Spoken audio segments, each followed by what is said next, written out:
Assalamu alaikum, my dear viewers. In my last class, we knew the kinds of sentences and its structures. Now we are going to learn the transformation of these sentences. এবং আজকের পর্বে আমরা শিখব কিভাবে একটি complex সেন্টেন্সকে simple সেন্টেন্সে পরিণত করতে হয়। তো চলুন এটা আমরা দেখি। ডিয়ার ভিউয়ার্স, আমরা রুলসগুলো শেখার পূর্বেই আমি আপনাদের জন্য কয়েকটি এক্সারসাইজ দিয়েছি।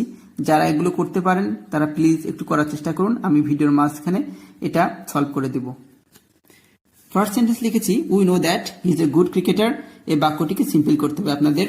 নেক্সট আরেকটি বাক্য, it is proclaim that all men found with arms will be shot. এটারও সিম্পল করতে হবে। এবং আরেকটি বাক্য লিখেছি, সেটি the news that the enemy landed spread like wild fire. এই তিনটি বাক্য আপনারা প্লিজ সিম্পল সেন্টেন্সে পরিবর্তন করার চেষ্টা করুন। এখন আমরা প্রথম যে রুলটি দেখাবো কিভাবে কমপ্লেক্স সেন্টেন্স থেকে সিম্পল সেন্টেন্সে পরিবর্তন করতে হয়। ফার্স্ট যে রুল সেটি হচ্ছে, কোনো বাক্যের যদি subject, relative pronoun, principal verb যুক্ত কমপ্লেক্স সেন্টেন্স থাকে, সেটাকে সিম্পল করার নিয়ম এটি। প্রথমে সাবজেক্ট দিব, রিলেটিভ প্রোনাউন বলতে আমরা সাধারণত হু, ইজ, দ্যাট এগুলোকে বুঝে থাকি। এটা উঠে যাবে এবং ভার্বের সাথে আইএনজি যুক্ত হয়। কিভাবে আমরা একটা দেখি। The man who stands in front of the college is our principal. এখানে আমরা যেটা দেখতে পাচ্ছি, রিলেটিভ প্রোনাউন রয়েছে হু। এটা যখন আমরা উত্তর করব, সেটা উত্তর করার সময় রিলেটিভ প্রোনাউনটি উঠে যাবে। কিভাবে? দি ম্যান এটি বসবে এবং রিলেটিভ প্রোনাউন হু এটি উঠে যাবে। এবং যে রুলটা আমরা বলেছিলাম, উঠে যে ভার্বের সাথে আইএনজি যুক্ত হবে এবং অবশ্যই ভার্বের প্রেজেন্ট ফর্মের সাথে আইএনজি যুক্ত হবে। সুতরাং উত্তরটি হবে দি ম্যান স্ট্যান্ড এর আইএনজি যুক্ত হবে। The man standing in front of the college is our principal. অর্থাৎ ভার্বের সাথে আইএনজি যুক্ত করবো এবং বাকি যা আছে সেগুলো বসে যাবে। এটা আমরা প্রথম যে রুলটা সেটা এটাই বলছে। নেক্সট আরেকটি রুল যেটা আছে, subject, relative pronoun, auxiliary verb যদি থাকে কোনো বাক্যে, সেটা কিভাবে করব। সাবজেক্ট দেওয়ার পরে রিলেটিভ প্রোনাউন ও অক্সিলিয়ারি ভার্বটি উঠে যাবে এবং ভার্বের সাথে অবশ্যই আইএনজি যুক্ত করতে হবে। যেমন, the man who is running in the field is a cricketer. এখানে আমরা খেয়াল করব, subject the man, relative pronoun হচ্ছে হু এবং অক্সিলিয়ারি ভার্ব যেটা সেটা ইজ আছে। এবং এই বাক্যে যেটা গুরুত্বপূর্ণ বিষয়, সেটা প্রিন্সিপাল ভার্ব আছে। তো এখন এটা যখন থাকবে তখন আমরা কি করব, হু এবং অক্সিলিয়ারি ভার্ব এটা উঠে যাবে উত্তর করার সময়। সুতরাং উত্তরটি হবে the man running in the field is a cricketer. বাকিটুকু সব সেম থাকবে, ওটা আমরা বসিয়ে দিব। এখন যে রুলটি দেখব, সেখানে আছে subject, relative pronoun, past participle যুক্ত যদি সেন্টেন্স থাকে তাহলে কি করব। আমরা সাবজেক্টের স্ট্রাকচার অনুযায়ী দেখি। দি হাউস সাবজেক্ট হিসেবে বসেছে, রিলেটিভ প্রোনাউন হুইজ আছে এবং পাস্ট পার্টিসিপল আছে কনস্ট্রাক্টেড, এটি পাস্ট পার্টিসিপল। এই টাইপের সেন্টেন্স যখন থাকবে তখন আমরা যেটা করব সেটা হচ্ছে সাবজেক্ট বসাতে হবে, রিলেটিভ প্রোনাউন ও অক্সিলিয়ারি ভার্বটি উঠে যাবে। এখানেও আগের মতো সে একই স্ট্রাকচার, উঠে যাবে এবং বাকি অংশ আমরা ঠিকই বসিয়ে দেব। তাহলে উত্তরটি কেমন হবে? দি হাউস, যেহেতু এই টাইপের সেন্টেন্স পাস্ট পার্টিসিপল যুক্ত সেন্টেন্স যদি থাকে, সুতরাং রিলেটিভ প্রোনাউন ও অক্সিলিয়ারি ভার্বটি উঠিয়ে দিব, দি হাউস, এবং পাস্ট পার্টিসিপলটি বসিয়ে দেব। The house constructed last year was a beautiful house. সুতরাং আমরা এখানে গুরুত্বপূর্ণ যেটা বিষয় লক্ষ্য করছি, সেটা রিলেটিভ প্রোনাউন ও অক্সিলিয়ারি ভার্ব কিন্তু উঠে যাবে যদি subject, relative pronoun, past participle যুক্ত সেন্টেন্স থেকে থাকে। তাহলে পরবর্তী আরেকটি রুল আমরা দেখব, সাবজেক্ট, রিলেটিভ প্রোনাউন এবং অ্যাডজেক্টিভ যুক্ত যদি থাকে। আগেরটা দেখেছি পাস্ট পার্টিসিপল, এখন দেখব যদি অ্যাডজেক্টিভ থাকে তাহলে কি করতে হবে আর কি। এই টাইপের সেন্টেন্স আমাদের প্রথমে দি এর পরিবর্তে এ অথবা এন দিতে হবে এবং অ্যাডজেক্টিভটি বসাতে হবে। আমরা একটা বাক্য দেখি, the boy who is intelligent does not waste his time. এখানে এই সাবজেক্টটা দি বয় আছে, রিলেটিভ প্রোনাউন হু আছে এবং অ্যাডজেক্টিভ ইন্টেলিজেন্ট আছে। এই টাইপের সেন্টেন্সে আমাদের দি এর পরিবর্তে এ অথবা এন দিব। এখানে আমরা দিচ্ছি এন। কেন দিচ্ছি?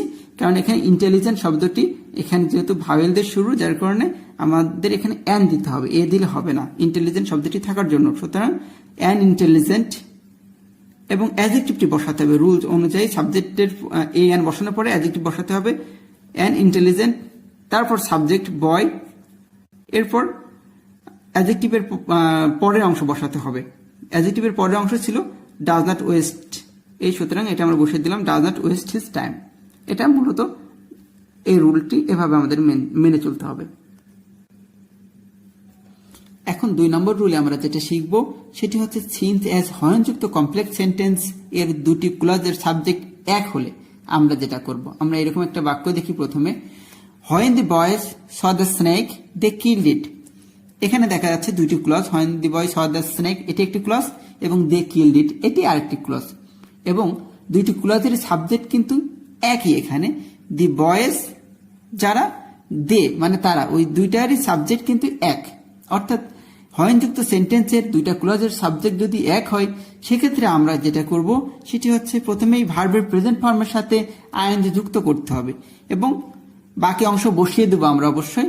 তবে শুধুমাত্র সাবজেক্টের জায়গায় প্রথম ক্লজের সাবজেক্ট বসবে। এটি কেমন? এটি কিন্তু খুবই একটি ইজি একটা রুল। সেটি হচ্ছে যেহেতু এরকম আছে সুতরাং আমরা ভার্বের প্রেজেন্ট ফর্ম কি স, এর প্রেজেন্ট ফর্ম হবে সি, তার সাথে আইএনজি যুক্ত হবে।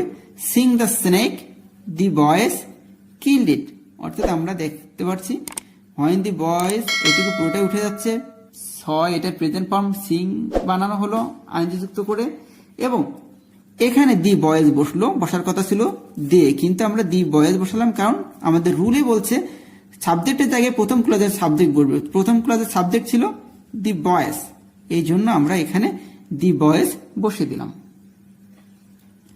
এখন আমরা পরবর্তী আরেকটি রুলে যাব, সেটি হচ্ছে দো অলদো যুক্ত সেন্টেন্সকে সিম্পল কিভাবে করব আমরা।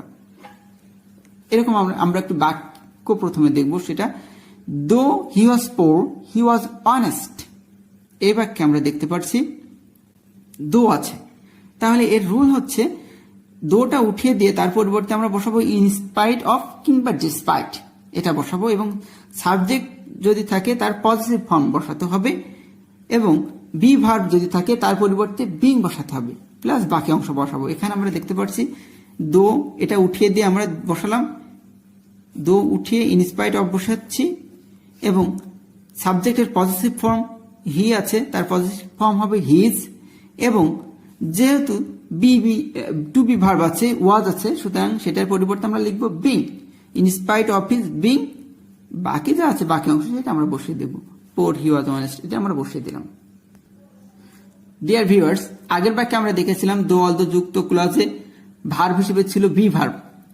এখন যেটা দেখতে পাচ্ছি হ্যাভ কিংবা হ্যাজ কিংবা হ্যাড, হ্যাভ হ্যাজ কিংবা হ্যাড যদি থাকে তাহলে আমরা যেটা করব, আগের বার বি ভার্ব থাকলে বিং করেছি, হ্যাভ হ্যাজ থাকলে আমরা হ্যাভিং বসাবো।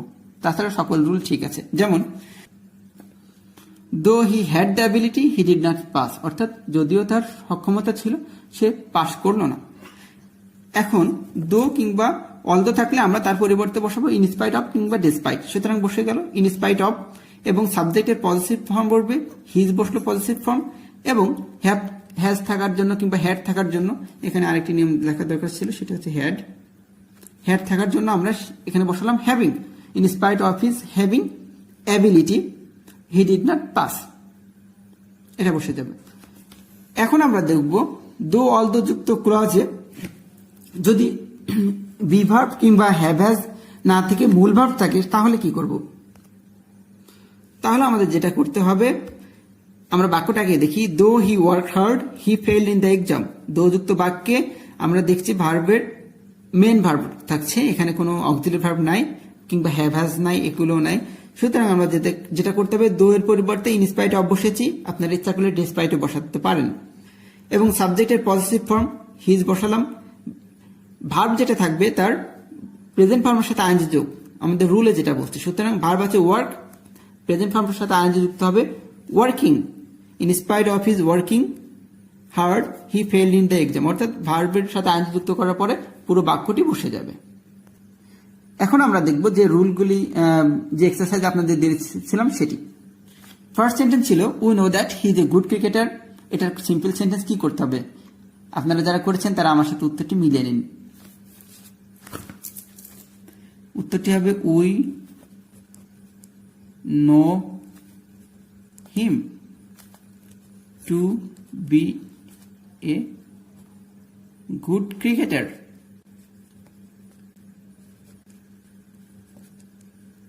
দেখুন সিম্পল সেন্টেন্স আমাদের করতে হবে কি, খেয়াল রাখতে হবে একটি সাবজেক্ট একটি ফাইনাইট ভার্ব এটা আমাদের নিয়ে আসতে হবে, সেটা আমাদের মাথায় রেখে এখানে সাবজেক্টটা একটি সাবজেক্ট আমরা উই বসেছি এবং একটি মাত্র ফাইনাইট ভার্ব নো সেটা বসিয়ে দিয়েছি। দেখুন কমপ্লেক্স সেন্টেন্সে যেটা ছিল একাধিক সাবজেক্ট ছিল, উই ছিল এবং হি ছিল, কিন্তু আমরা এখানে দেখুন আর কোনো একাধিক সাবজেক্ট বসাইনি কিংবা একাধিক ফাইনাইট ভার্বও বসাইনি।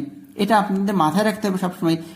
সিম্পল সেন্টেন্স বা ট্রান্সফরমেশন করার জন্য পরীক্ষার রুমে যে সবকিছু কমন পাবেন রুলের ভিতরে যাবে সেটা না, আপনাদের মাথায় থাকতে হবে যে স্ট্রাকচার, সিম্পল সেন্টেন্সের স্ট্রাকচারটা আপনারা মেনটেন করতে পারছেন কিনা এবং ওয়ার্ড মিনিংটা ঠিক মতো আসছে কিনা। এখানে দেখুন we know him to be a good cricketer, আমরা তাকে ভালো ক্রিকেটার হিসেবেই জানি বা চিনি। এটা আমাদের সিম্পল সেন্টেন্সের স্ট্রাকচারটাকে মেনটেন করছে, এটা এভাবেই করতে হবে। দেখুন খেয়াল করুন আমরা এখান থেকে দ্যাটটা উঠিয়ে দিয়েছি, উই নো দ্যাট, হি এর অবজেক্ট ফর্ম করেছি, উই নো হিম ইজ এটা উঠিয়ে দিয়ে টু বি ভার্ব করেছি, we know him to be good cricketer. Next আরেকটি বাক্য আমরা দেখবো, it is proclaimed that all men found with arms will be shot. It is proclaimed, it is reported, এই টাইপের সেন্টেন্স যখন হবে তখন আমরা যেটা লিখবো, প্রোক্লেমড মানে ঘোষণা করা হয়, এই টাইপের সেন্টেন্স যখন হবে তখন আমরা লিখবো অ্যাকর্ডিং টু দি, এইভাবে শুরু করব, according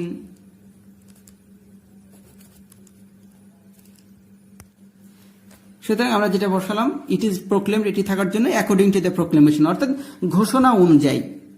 all men found with arms will be shot অর্থাৎ যে সকল ব্যক্তিদের সাথে আর্মস অবস্থায় বা অস্ত্র অবস্থায় পাওয়া যাবে তাদেরকে গুলি করার ঘোষণা দেওয়া হয়েছে।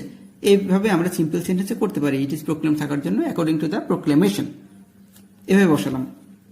নেক্সট আরেকটি বাক্য আমরা দেখব, the news that the enemy landed spread like wild fire. এই টাইপের এই সেন্টেন্সটা আমরা যেটা করতে পারি, একটি সাবজেক্ট একটি ফাইনাইট ভার্বে আমাদেরকে নিতে হবে, অর্থাৎ আমাদের দ্যাটটা এখানে উঠাতে হবে যেভাবেই হোক। সেটা কিভাবে করা যেতে পারে, দি নিউজ, এটা আমি যেটি লিখলাম, the news of the landing of the enemy spread like wild fire. এখানে আমরা দ্যাট মিনিংটা বুঝে আমাদের আর সিম্পল সেন্টেন্সের স্ট্রাকচার বুঝে বাক্যটি করতে হবে। এটা যেটা করেছি যে শত্রুদের অবতরণের খবরটা চারিদিকে ছড়িয়ে পড়লো, সুতরাং এটা আমরা করছি the news of the landing of the enemy অর্থাৎ শত্রুদের অবতরণের খবর, স্প্রেড ছড়ালো অর্থাৎ এই পুরোটুকু সাবজেক্ট ছিল এবং স্প্রেড হচ্ছে ভার্ব, লাইক ওয়াইল্ড ফায়ার, এভাবে এটি করতে হবে। আপনারা একটু লক্ষ্য করুন কিছু কিছু সেন্টেন্স আছে যেগুলো কোনো রুলের ভিতরে পড়বে না, আপনাদের মেধা খাটিয়ে উত্তরগুলো করার চেষ্টা করতে হবে। ধন্যবাদ সবাইকে।